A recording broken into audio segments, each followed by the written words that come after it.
Hi everyone, good morning, good morning, good morning.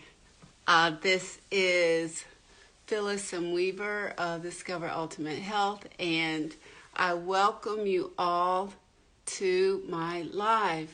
I'm going to try to tag some people. I don't know, I might mess up, so I'm just going to keep on going. So, hello, hey, thank you for joining. Thank you so much. This topic today is once again about sugar, overeating sugar, and this time is understanding the neurological impact of sugar on our lives, both professionally and personally, because it can flow over into the workplace. So thank you so much for joining me today and exploring how we are sometimes eating too much sugar, or having, in another way, having too much sugar in our diet. Hey everybody, thank you so much. We live right now in a world where it seems like we can't get away from sugar. Sugar is in just about everything that we eat and drink, and it can be from just some coffee to innocent snacks and, to like our heavier meals. But we sometimes we just don't realize how that impact of having too much sugar can affect our brain health and our overall performance. And so when we think about our brain health, we have to consider some of the diseases or illnesses that our brains that impact our brain health. And so when we overindulge in sugar, the brain releases dopamine, and those are the feel-good neurotransmitters, and it creates this temporary sensation of pleasure. Some people even experience like a sugar high, if you have ever had anyone say that. And this is a short-lived pleasure, and it causes cravings and sugar addiction, and you kind of go up and down with this energy thing. You feel this energy, then you kind of crash. And so when this happens in the workplace, when we have too much sugar in our body, then it can manifest as decreased focus, reduced productivity. Sometimes we have problems with our digestion. When we eat too much of this sugar, it's also linked to long-term decrease in cognitive ability and neurological disorders. And so some of these neurological disorders, I'm going to go through one by one. The first one is Alzheimer's disease. And I know that so many of us are touched personally by this disease. And there is some research that links the Alzheimer's and sugar. And sometimes this is called type 3 diabetes. I don't know if you guys have ever heard that terminology before, but this is considered by some type 3 diabetes because of the role of insulin resistance with Alzheimer's as well as diabetes. And so after you eat the sugar that's in your blood, known as your blood glucose, it goes up. And so your pancreas then releases insulin into your blood. And then insulin acts like kind of like a traffic cop, and it regulates the increasing levels of blood sugar in your blood. And so when you have insulin resistance, that's when the cells in your muscles, your fat, and your liver don't respond well to the insulin, and it can't easily take up the glucose from your blood. And as a result, the pancreas makes more insulin to help the glucose into your cell, and it just kind of becomes this cycle. So that's the first one. The other one, the next one is depression and anxiety.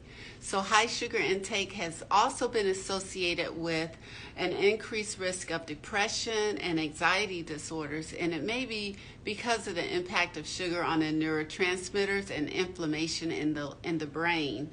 And also, the next one is migraines. I know so many people who suffer from migraines. I know that I have been a migraine sufferer. Hello, thank you for joining. I've been a migraine sufferer for, my goodness, over 30 years. I'm just so thankful that they're under control now. So for some individuals, certain foods that are high in sugar can trigger migraines or worsen the migraine symptoms. And managing the sugar intake is just the best thing to do to help to reduce that frequency of having migraines or the severity of the migraines. And so that's important to note. If you are a migraine sufferer, or you have any friends or family, this is one thing that you might want to discuss with them, is asking them how are they monitoring the level of sugar that's in their foods and in their drinks. The next is multiple sclerosis, MS. While there's not a real exact role of sugar in MS, there have been some studies. Research has shown that diets that are high in sugar and processed foods can contribute to the inflammation and oxidative stress. I don't know if you guys have ever heard of oxidative stress or free radical syndrome, but in a easy way to kind of help you understand, you have too many oxygen molecules that's kind of hanging out in the body, and they don't have a real role, and so your body has too much in it, and it's an imbalance, and it gets in your cells and your tissues, and it's hard for your body to detoxify these free radicals, and that has actually also been linked not just to multiple sclerosis, but also to cancer and some other diseases. Parkinson's disease is the next one that I want to go over, and that's a relationship with the sugar has been found. Parkinson is a real complex disease, and it's really not fully understood in itself. And so they have found that there are some associations between high sugar intake and increased risk of developing Parkinson's disease. While these disease states shows that there's an association, it's important to note that the correlation doesn't necessarily mean that it's a direct cause. It's just that studies have shown that there's a for sure relationship between sugar and these neurological disorders. But the main thing is reducing the amount of sugar that you have in your diet every day is the main thing. To have a healthy, balanced diet. Hi, thank you for joining. Have healthy, balanced diet for overall health and well-being. So that is the main thing. And so breaking free from sugar addiction, it isn't easy. It really isn't, because of that dopamine that makes you feel good, and so it's really not easy. And our brains are wired to seek this sweet reward, and making it really super challenging to break this habit. But the rewards of overcoming the sugar addiction is greater than that temporary high that you get from having all that sugar in your diet. And so by reducing this sugar intake, we can experience an increased mental clarity, sustain energy levels, improve mood stability, and it really is directly translated into having an enhanced personal and professional experience. So where this can work in the overflow into the workplace. If you are a business owner, not just, an employee, but if you're also a business owner, it's crucial to recognize sugar's role in the workplace culture. And by implementing some programs and protocols to address sugar addiction, you can create a more healthier and more productive environment for work. And so there are some strategies that can be utilized for this. And one of them could be education on the neurological effects of having too much sugar, providing healthier snack options in the office, offering incentives for employees to have less sugar in their diets or have some sugar detox challenges. And on that note, I want to also invite you to attend my upcoming masterclass on breaking up with sugar, and that's going to be held on March 4th. That's on a Monday evening. Have not quite gotten the time yet, but it may be somewhere around 6 p.m. So in conclusion, the main thing is to try your best to understand the neurological impact of sugar and just take a proactive step to address sugar addiction at home and in the workplace. And we can really unlock our full potential and in our workplace and at home if we are, being mindful of the amount of sugar that we are ingesting. And it can not only affect our work productivity, but our overall life in general, our home life as well.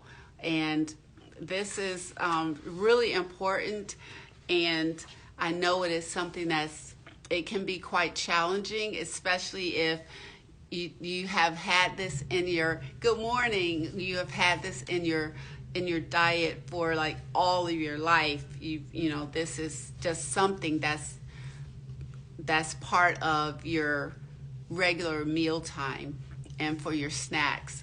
So I just want to ask if anyone have any questions or concerns.